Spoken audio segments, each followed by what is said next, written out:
l'opportunité, c'est-à-dire qu'on vous donne quelque chose que vous n'avez jamais eu à faire, vous devez trouver cela comme une opportunité de croissance, une opportunité d'évolution.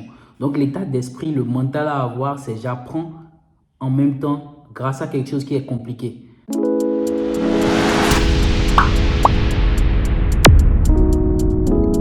Salut tout le monde et bienvenue sur JeuxLab. Alors bienvenue sur cette nouvelle vidéo, ok? Une nouvelle vidéo où cette fois-ci je vous partage 4 habitudes qui ont fait de moi un meilleur développeur. Alors déjà ici, c'est pas pour me vanter, c'est au fait quelque chose que j'ai vu dans plusieurs de mes habitudes et que je tenais quand même à partager ça avec vous, ok, tout au long de cette vidéo pour pouvoir au fait vous aider. Peut-être cela va vous inspirer à améliorer vos habitudes pour pouvoir au fait être des excellents développeurs. Alors c'est parti.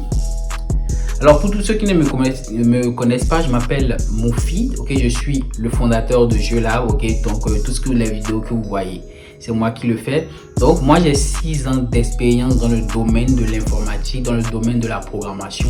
J'ai eu à développer plusieurs applications from scratch, des applications immobilières, j'ai eu à travailler en freelance et plusieurs autres trucs. Donc ici c'est au fait tout ce que j'ai eu à noter tout au long de mon parcours que je partage avec vous, histoire de vous inspirer. Donc n'hésitez pas à liker la vidéo, vous abonner et si vous êtes prêts les gars, on commence. Alors la première étape ici c'est d'écrire tout, ok? Écrire tout. Qu'est-ce que je mets dans écrire tout? En fait, vous devez tout noter. Lorsque vous avez une nouvelle tâche à faire, vous devez en fait avoir un petit carnet ou soit carrément, moi j'utilise Notion. Donc vous pouvez avoir Notion, vous listez toutes les tâches que vous avez à faire. Ok, cela vous évite en réalité de pouvoir ennuyer votre superviseur, c'est-à-dire votre supérieur à chaque fois qui, voilà, une fois qu'il vous a donné la tâche, vous arrêtez de l'ennuyer avec cela. Ça, c'est la première chose que ça vous évite de faire. Cela vous évite d'avoir en fait une liste de tout ce que vous avez à faire et ce qui vous permet de revenir après dessus pour pouvoir en fait, si vous avez des fonctionnalités pareilles à développer après, vous pouvez directement l'utiliser. Donc, la première étape qui m'ont permis d'être un meilleur développeur, c'est d'écrire tout par rapport à ce que j'ai eu à faire pour ne pas au fait ennuyer mon superviseur au fur et à mesure qu'il m'a donné la tâche. Donc en fait, je tenir quand même à dire un truc important. C'est quand même important que lorsque votre lead développeur vous donne une tâche, qu'il ait réellement confiance en vous et qu'il est sûr que vous pouvez le faire jusqu'au bout sans son intervention. C'est un très intéressant truc que je viens de vous dire. C'est pas comment je vous dis, mais à partir du moment où votre superviseur vous donne une tâche et il peut dire j'ai confiance en lui, il va le faire jusqu'au bout, les gars, vous devenez bon. Donc si vous avez compris ça, passons à la deuxième étape. Deuxième ici, c'est l'état d'esprit. Vous voyez que je change de décor à chaque fois. L'état d'esprit. Alors l'état d'esprit, c'est quoi? En fait, je dis toujours, et c'est surtout ce que j'ai remarqué, en fait, l'état d'esprit est plus important que la connaissance professionnelle. Qu'est-ce que je mets dedans? Lorsqu'on vous donne une nouvelle tâche que vous ne connaissez rien de cela, vous ne savez pas du tout comment démarrer, vous ne devez pas vous fâcher contre votre chef. Ok, peut-être vous dire, ah oui, en fait, lui me donne une tâche que lui-même il ne peut pas faire ou soit c'est difficile et tout. Vous ne devez pas en fait avoir cette mentalité. Vous devez en fait avoir une mentalité d'opportunité pour évoluer. L'opportunité, c'est-à-dire qu'on vous donne quelque chose que vous n'avez jamais eu à faire, vous devez trouver cela comme une opportunité de croissance, une opportunité d'évolution. Donc l'état d'esprit, le mental à avoir, c'est j'apprends en même temps grâce à quelque chose qui est compliqué. Parce que le plus important, c'est de sortir de sa zone de confort en étant développeur. C'est très important.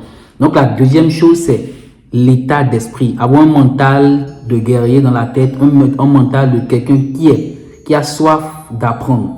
Donc, je ne sais pas si vous voyez un peu ce que je dis. C'est très important en tant que développeur. Et je pense même que c'est très important dans tout le domaine de l'informatique. Donc, si vous avez compris ça, on change de décor pour la troisième étape. Alors, la troisième habitude à avoir, c'est d'arrêter d'avoir de l'ego. Alors, qu'est-ce que je mets dedans? En fait, vous devez être à l'aise avec les critiques. Vous ne serez au fait jamais à l'aise avec les critiques si vous n'acceptez pas, par exemple, lors de la revue de code, qu'on vous fasse des critiques par rapport à votre code. Vous devez être vraiment accepter cela, utiliser cela pour apprendre. Et là où l'ego intervient, c'est de savoir que Même les développeurs les plus expérimentés ou les moins expérimentés peuvent vous apprendre. Donc, il faudrait ranger son ego de côté et accepter les critiques, car cela est important pour pouvoir évoluer dans le domaine de l'informatique. Même quand je parle d'ego, je parle aussi de la possibilité et au fait de la facilité aussi à demander à ses collègues. Donc ici, je ne suis pas en train de vous dire de tout le temps quand vous avez un bug, de vous mettre à déranger vos collègues, non. Je vous dis de persister, de chercher une fois que vous ne l'avez pas cherché. À la limite, on peut prendre 2 jours pour chercher, oui, par rapport à quelque chose de compliqué. Mais après les 2 jours, il faut vraiment demander à ses amis, ses collègues pour voir au fait si peut-être quelqu'un l'a déjà rencontré pour pouvoir vous aider. Donc, en tant que développeur, le mot ego n'existe pas. Il faudrait vraiment ranger cela. Donc, si je l'ai pas compris, les gars, on passe maintenant à la dernière habitude qui permet de progresser en tant que développeur. Allez, c'est parti. Alors, la 4e habitude, c'est d'être toujours en perpétuelle recherche de l'information, en perpétuelle réactualisation de ses connaissances, en perpétuelle recherche de nouvelles mises à jour. Qu'est-ce que je mets dedans? C'est de continuer d'apprendre. Parce que le domaine de l'informatique, le domaine de la programmation, c'est un domaine qui est en perpétuel changement. Je vous dis que moi, j'avais commencé Laravel 5. Après, maintenant, on est à Laravel 9. Donc, vous voyez qu'il faut une réactualisation parce que par exemple, si je prends le cas de Laravel, il y a plusieurs mises à jour qui ont été faites, plusieurs packages qui sont utilisés. Il faut être en perpétuelle recherche de l'information. Donc, il y a plein de sites qui permettent de le faire. Notamment, il y a du dev d'audio que vous ne connaissez pas peut-être. Il y a LinkedIn, il y a Laravel New pour ceux qui utilisent du Laravel. Il y a Symfony, il y a Medium qui permet de le faire. Donc ici, la 4e habitude, c'est même si ce n'est pas dans votre secteur d'activité, toujours être en perpétuelle recherche de l'information, en perpétuelle réactualisation de ses connaissances pour ne pas être au fait en retard par rapport au marché. Donc voilà les 4 habitudes que j'ai eu quand même à retenir, ok, pour ce petit parcours dans le domaine de la programmation. J'espère que la vidéo vous a plu, le nouveau format vous a plu. Si vous avez aimé la vidéo, n'oubliez pas de mettre des j'aime. On se donne rendez-vous pour une nouvelle vidéo. Les gars, peace.